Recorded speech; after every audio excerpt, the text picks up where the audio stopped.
It is such a passion and curiosity for us all to dig gender issue in our society. We all could comprehend that being women is not easy. Even to acknowledge and gain our prestigious position in society is not easy either. The mechanism to patriarchal discrimination was deployed through tradition and culture as the dominant structure of the oppressor firmly embedded in the woman's social interaction.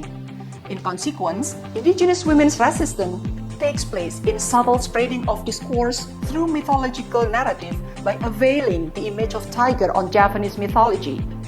Those exposure attempts are represented in the novels Man Tiger by Eka Kurniawan and Tiger with Human Soul by Barbara Biscoe.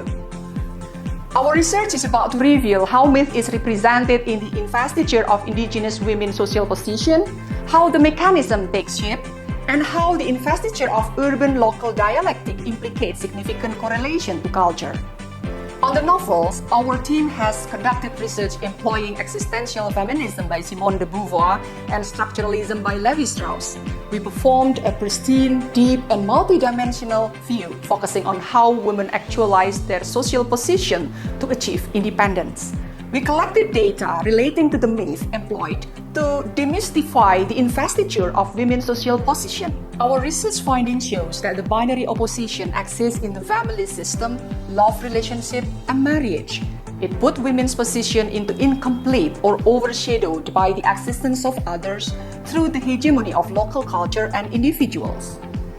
It conveys the existence of women as passive, oppressed, weak, and submissive.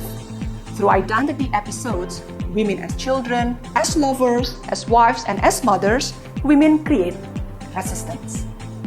The research also found that the correlation and socio-cultural impacts from the existence of women through myths is the usage of tiger totem that represents the possession of power.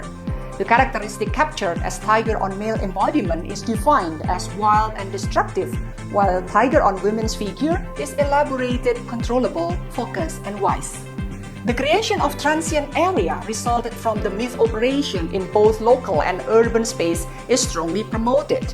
The transient of power and space are used as strategy for women to adapt and employ the existing entity to resist.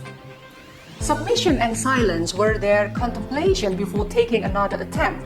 It is their strength to be capable of deciding whenever it needs to take the frontal and empirical acts of resistance.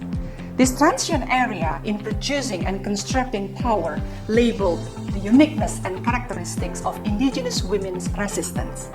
Thank you.